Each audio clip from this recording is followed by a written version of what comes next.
네, 오늘은 너는 내게 부르짖으라 라는 제목으로 말씀을 같이 나누겠습니다. 저는 이제 올해로 사역이 7년 차인데요. 아직 엄청 어리잖아요. 그쵸? 네. 완도에서 또 그리고 이곳에서 지금까지 이렇게 사역해 오면서 하나님께서 저에게 만나게 해주셨던 성도님들을 이렇게 보면서 마음이 아팠던 게 하나 있었습니다. 뭐냐면 어떤 분들은 참 평범하게 크게 별 탈 없이 잘 살아가시는 분들이 있는가 하면 어떤 분들은 정말 쉴 새 없이 말할 수도 없는 고난과 어려운 일들을 겪으신다는 거였습니다. 가만히 옆에서 보면 이해가 안 될 정도로 무슨 말을 해드리고 싶어도 해드릴 수가 없을 정도로 가슴이 답답한 저 당사자의 심정이 저로서는 정말 가늠이 안 되는 그런 힘든 삶을 살아가시는 성도님들이 계시더라고요. 그리고 꼭 이런 생각도 들어요. 왜 꼭 저 집사님에게만 유독 저럴까 싶기도 합니다. 아무리 우리가 받은 하나님의 부르심이 각기 다 다르다고 하지만 가끔 하나님이 좀 너무하신 게 아닌가 하는 그런 마음이 들 때도 있었습니다. 아마 지금도 이 자리에 저 이야기가 내 이야기인데 나랑 비슷하네 그런 생각이 되시는 분들도 계실 것 같습니다. 오늘 이 시간이 그런 분들에게 좀 하나님의 위로와 소망이 전해지는 시간이 되기를 소망합니다. 오늘 본문에 등장하는 예레미야 선지자도요, 하나님의 부르심이 참 혹독했습니다. 그가 활동하던 시기가 언제냐면 남유다가 바벨론에게 망하기 바로 직전, 남유다가 망하기 직전입니다. 바벨론이 지금 포위하고 있는 상태예요. 기근과 혼란이 극심할 때입니다. 근데 그때 그가 선포해야 했던 말이 뭐냐면 너희는 망할 것이다 였어요. 여러분, 하나님의 선지자라고 하면 응당 뭐라고 말해야 되겠죠? 나라가 풍전등화에 처했을 때 여러분 걱정하지 마십시오. 여러분 힘을 내십시오. 하나님을 의지하십시오. 마음을 모으고 기도하십시오.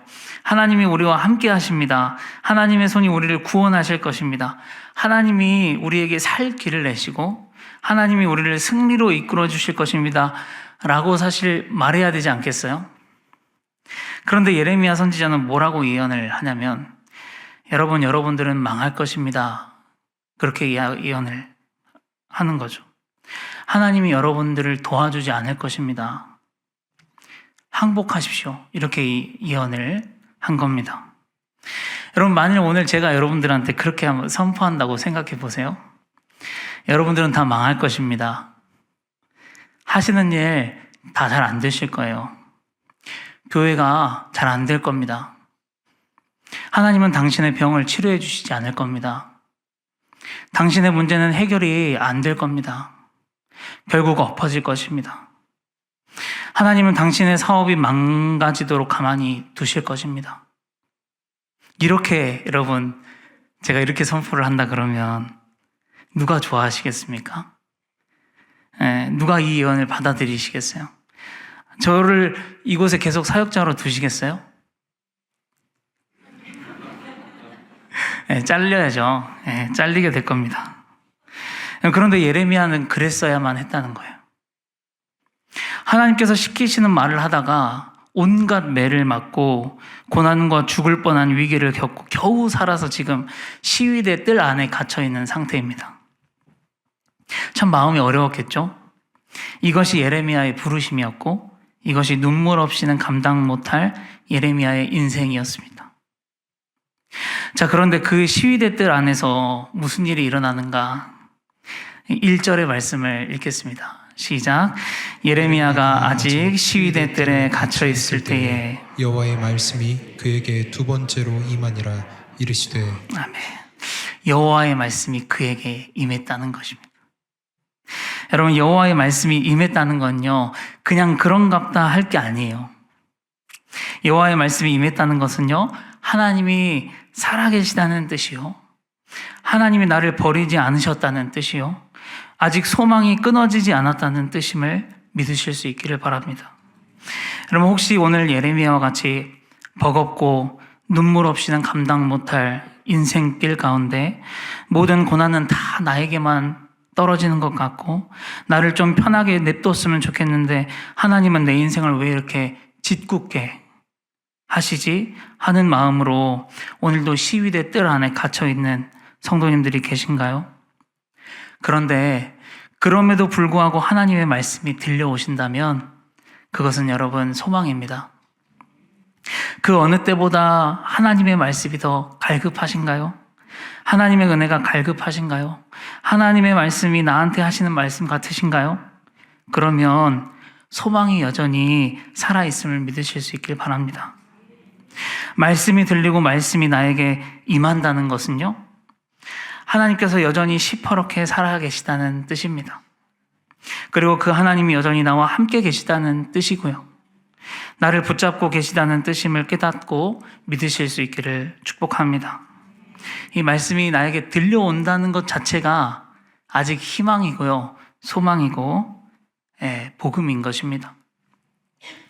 예레미야에게 여호와의 그 말씀이 임한 것입니다. 그런데 갑자기 뜬금없이 하나님께서 자기소개를 하십니다. 말씀 2절인데요. 읽겠습니다. 시작. 이를 행하시는 여호와, 그것을 만들며 성취하시는 여호와, 그의 이름을 여호와라 하는 이가 이와 같이 이르시도다. 네, 여러분, 우리에게 말씀하시는 하나님 어떤 하나님이냐면 오늘 말씀에 이를 행하시는 여호와, 그것을 만들며 성취하시는 여호와라고 말씀합니다. 여러분, 우리의 하나님은 일하시는 여호와예요. 우리가 고난 중에 눈물 없이는 감당 못할 인생길을 지나갈 때 팔짱 끼고 어디 얼마나 잘 가냐 보자 하고 계시거나 나 좀 바쁘니까 나중에 돌봐줄게 하신 하나님이 아니십니다. 이스라엘 백성들이 40년 광야를 다 지나가고 나서 뭐라고 고백합니까? 여호와께서는 불기둥과 구름기둥으로 우리를 40년 동안 친히 지켜주시고 인도하셨으며 40년을 지나오는 동안 우리의 의복이 헤어지거나 신발이 닳거나 발이 부르트지 아니었다고 고백합니다. 그럼 또 복음서에 보면 예수님께서 이런 말씀을 하십니다. 너희는 공중에 나는 새를 봐라. 들의 들꽃을 보고 들풀을 보고 백합화를 보아라. 길쌈도 안 하고 술고도 안 하는데 그 입은 것이 솔로몬의 모든 영광으로도 입은 것보다 아름답지 않느냐. 그러면서 오늘 있다가 내일 아궁이에 던져지는 들풀도 이렇게 입히시거늘 하물며 너희일까 보냐 믿음이 적은 자들아, 이렇게 이야기를 하십니다. 이 말씀은 무슨 뜻이냐면 하나님은 늘 일하신 하나님이라는 것이죠. 그런데 오늘 뒷부분에 이런 말씀도 있습니다. 하나님은 그것을 만들며 성취하시는 여호와다. 여러분, 우리 사람이 일을 하면 아무리 열심히 해도 실수가 있고 실패도 자주 하기 마련입니다. 하지만 우리 하나님은 일하실 뿐만 아니라 일의 결과를 만드시고 하나님께서 원하시는 대로 성취하실 수 있는 하나님이라는 것입니다. 그 말은 무슨 말이냐면 얼마든지 결과를 바꾸실 수 있다는 뜻입니다. 사막에 물을 내시는 것처럼 나갈 길이 없는 곳에서 나갈 길을 내실 수 있다는 뜻입니다. 바다가 가로막고 있으면요, 바다를 갈라서라도 건너가게 하실 수 있다는 뜻입니다. 모든 질병에서부터 모든 귀신 들림과 묶임과 매임과 어떤 문제와 죄로부터 풀어 자유하게 하실 수 있는 분이라는 의미입니다. 사랑하는 성도 여러분, 오늘 저희가 믿고 있는 하나님은 그런 하나님이십니다. 일을 만드시며 성취하시는 여호와입니다. 그분을 신뢰하고 믿으실 수 있기를 축복합니다. 자, 그리고 주님께서 또 예레미야에게 이제 뭐라고 말씀을 하십니까? 3절을 읽겠습니다. 시작. 너는 내게 부르짖으라. 내가 내게 응답하겠고 내가 알지 못하는 크고 은밀한 일을 내게 보이리라. 너는 내게 부르짖으라 말씀하십니다. 저는 이번 수요 밤예배 설교를 위해서 시작할 때부터 지지난주부터 계속 이 말씀이 제 마음에 계속 떠나가지 않고 되뇌어졌습니다. 너는 내게 부르짖으라. 너는 내게 부르짖으라. 아주 외지 하면서 묵상을 했는데요. 오늘 하나님께서 부족한 저를 통해서 이 말씀을 꼭 누군가에게 해주고 싶으신 줄 믿습니다. 여기 보면 오늘 너는 내게 부르짖으라 그렇게 말씀합니다. 이 부르짖으라라고 하는 히브리어 단어가 카라인데요. 원적인 의미가 뭐냐면 부르다, 호출하다 그런 뜻입니다. 그러니까 다른 사람도 말고 다른 방법도 말고 너는 나를 부르고 나를 호출하라, 그런 뜻이 되는 것입니다. 어렸을 때 시장에서 엄마를 잃어버린 경험이 있으십니까? 저는 있는데요. 분명 엄마 손을 잡은 줄 알았는데 올려다 보니까 엄마가 아닌 거예요. 그래서 제가 어떻게 울었냐면 엄마! 이렇게 울었죠. 엄마! 그냥 그 자리에 서서. 또 한 번은 순천에 뉴코아 백화점이라고 혹시 있는 거 아시는지 모르겠네요. 거기서 엄마를 잃어버렸습니다. 이번엔 동생이랑 같이 잃어버렸습니다. 그래서 둘이 어떻게 했겠습니까? 엄마! 그냥 그 자리에 서가지고 엄마! 그렇게 부르면서 울었어요. 그러고 있으면 엄마가 찾아오시더라고요. 여러분, 오늘 여기 부르짖으라는 표현이 그런 표현이에요. 마치 길을 잃어버린 아이가 세상의 구원의 동아줄이라고는 엄마밖에 없다는 듯이 주님을 향해서 주여 하고 부르는 것입니다. 그 힘겨운 자리, 낭망의 자리에서 팍팍한 부르심의 인생 속에서 연속적으로 덮쳐오는 고난의 자리에서 그냥 그 자리에서 앉아서 울어도 됩니다. 그 자리에서 그냥 엄마 부르듯이 주여 부르는 것입니다. 그러고 있으면 주님이 나를 찾아오시는 거예요. 그래서 오늘 말씀에 너는 내게 부르짖으라, 그 다음에 뭐라고 말하냐면 내가 내게 응답하겠다 라고 말씀하는 거죠. 여러분, 제가 웬만하면 이 영상을 안 가지고 오려고 했는데요. 오늘이 수요일이기도 하고 혹시 피곤하고 졸리실까봐 중간쯤 왔을 때 이 영상을 좀 보여드리려고 합니다. 혹시 닭이 주여를 부르는 영상을 보신 적이 있으십니까? 한번 틀어주시면 감사하겠습니다.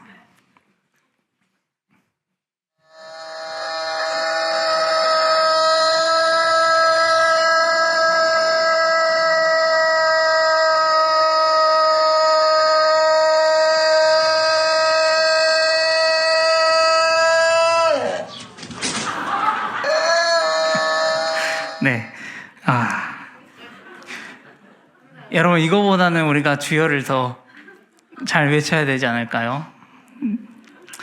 네, 이 영상을 보여드린 요지는요, 그만큼 우리가 주님을 부르자라는 것입니다. 우리 성도님들께서 이렇게 주님을 부르실 때 주님께서 응답하여 주시기를 축복합니다. 또 묵상해 보건대 너는 내게 부르짖으라, 이 말은 하나님만이 하실 수 있는 말씀이더라고요. 우리가 아무한테나 부르짖는다고 해결이 됩니까?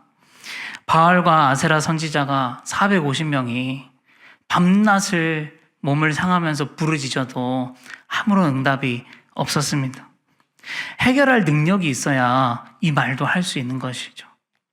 여러분, 하나님은 해결해 주실 수 있는 능력이 있고 그 문제에 대하여 10가지, 100가지도 대안을 만드실 수 있는 분이시기 때문에 우리에게 당당하게 너는 내게 부르짖으라고 말씀하시는 줄 믿습니다.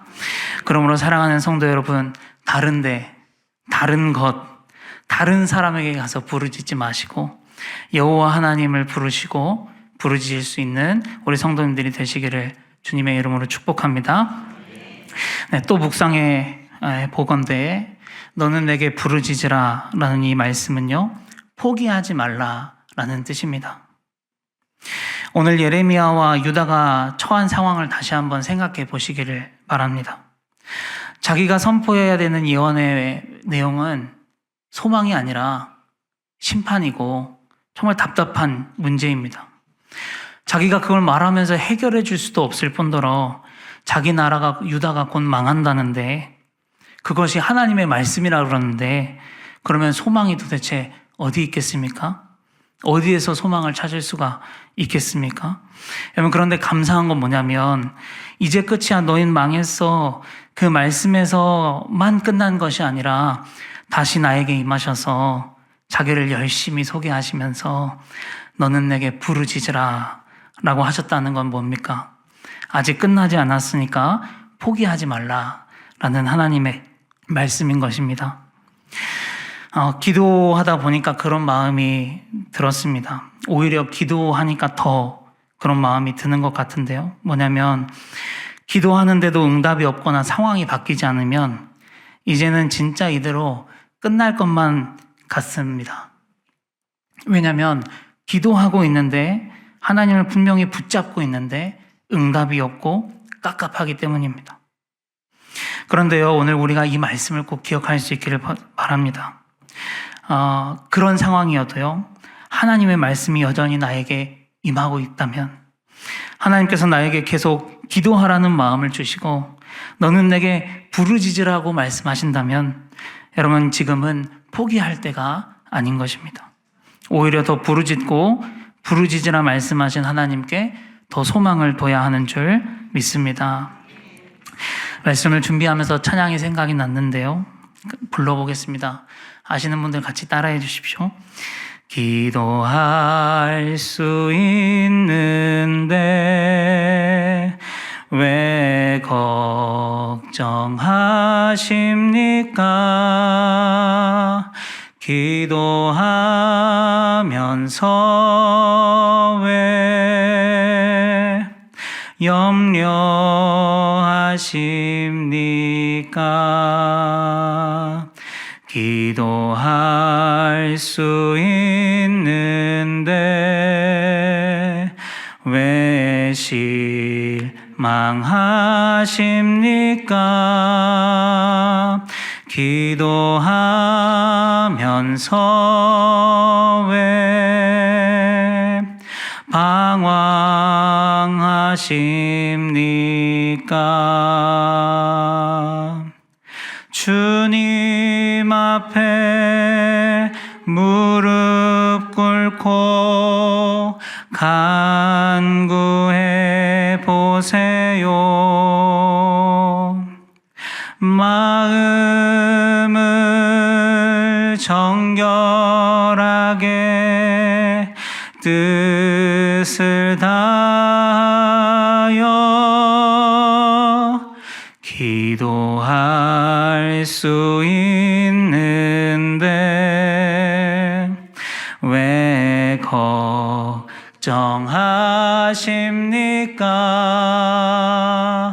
기도하면서 왜 염려하십니까? 아멘. 기도하시면서 방황하거나 염려하거나 포기하지 마시고 너는 내게 부르짖으라 말씀하신 하나님께 더욱 소망을 두며 나아가시는 우리 성도님들 되시기를 축복합니다. 그런가 하면은요, 부르짖을 일이 별로 없어서 못 부르짖는 성도님들도 계십니다. 성경에서는 대표적으로 라오디게아 교회 성도님들이 그랬습니다. 요한계시록 말씀을 읽겠습니다. 3장 17절 18절입니다. 시작.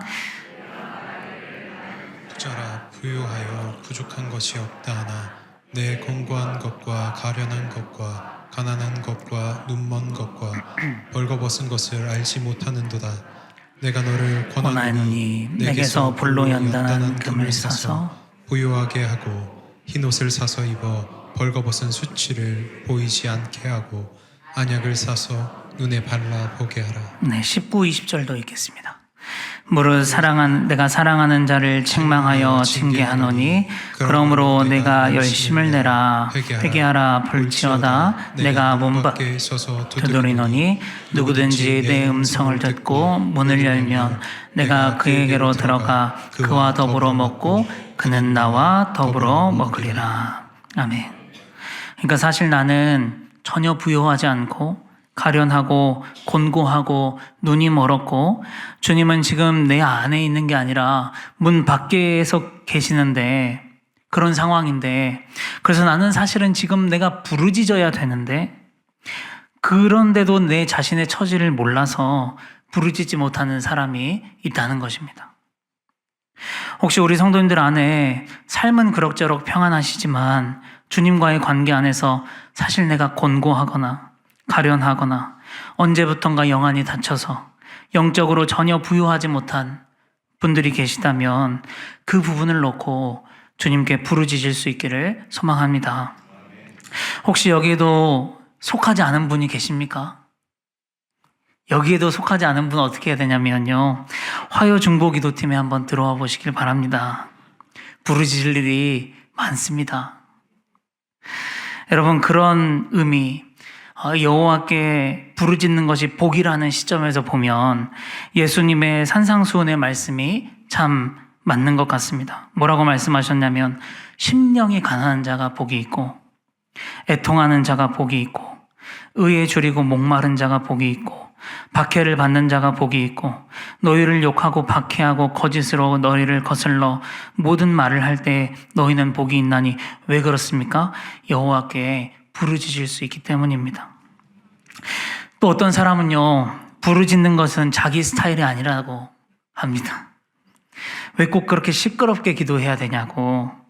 하나님이 귀가 먹으신 것도 아니고 하나님은 우리의 마음의 중심까지 다 알고 계시는 분인데 라고 말하면서 자기는 죽어도 부르짖지 않겠다는 것입니다. 혹시 오늘 이 자리에도 부르짖는 기도는 내 스타일이 아니라고 생각하시는 분이 계십니까? 여러분 우리가 알아야 될 건 뭐냐면 기도는 스타일을 따져가면서 할 것이 아니라는 것입니다. 어떨 때는 잠잠히 기도할 때도 있고요. 침묵으로 기도할 때도 있고요.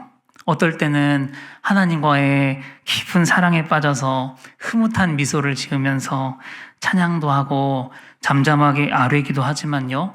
어떨 때는 주님 앞에서 내 안에 모든 것을 토해내는 심정으로 간절히 기도해야 될 때도 있는 것입니다. 자, 그렇게 우리가 하나님께 부르짖으면 하나님 어떻게 하십니까? 3절에 이렇게 말하죠. 내가 내게 응답하겠고 입니다. 여러분 우리는 그 응답이 뭔지는 모르죠. 뭔지는 몰라요. 때로는 no일 때도 있고 yes일 때도 있고요. 때로는 no도 아니고 yes도 아니고 완전히 내 인생과 빗나가는 답일 때도 있습니다. 그런데 중요한 건 뭐냐면 한 목사님께서 이런 말씀을 하시는 걸 들었습니다. 우리가 기도했을 때 그 기도의 응답이 무엇이든 간에 주님께서 내 기도를 들으시고 일단 접수했다면 그것으로 된 거 아니냐는 것입니다. 가령 예를 들어서 제가 아빠한테 아빠 용돈 10만 원만 주세요 했습니다.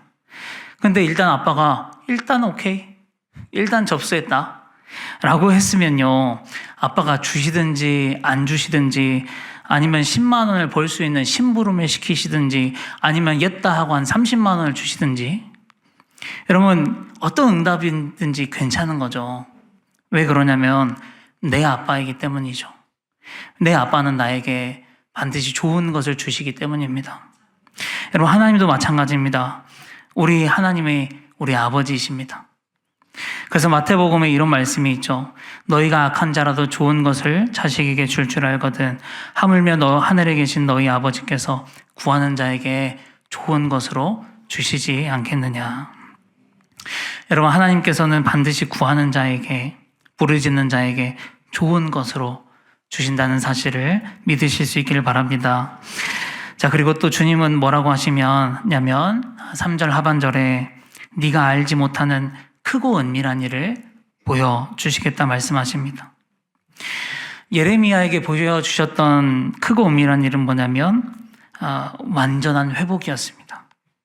지금은 유다가 망하고 곧 포로로 잡혀가겠지만 때가 이르면 반드시 유다와 이스라엘을 긍휼히 여겨서 회복시키실 것이요, 또 내가 다윗에게서 한 공의로운 가지가 나게 할 것이요, 그가 이 땅의 정의와 공의를 실행할 것이라.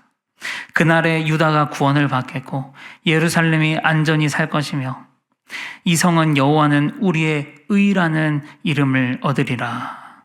이 말은 예수 그리스도라는 크고 은밀한 일을 이야기하는 겁니다. 사랑하는 성도 여러분, 하나님에게는 우리가 알지 못하는 크고 은밀한 일이 있으십니다. 우리 눈에는 보이지 않고 지금의 나는 알 수 없지만 하나님께서는 나를 향한 완전하신 계획이 있으십니다. 그래서 우리가 고난을 지날 때 이런 부분도 기도했으면 좋겠습니다.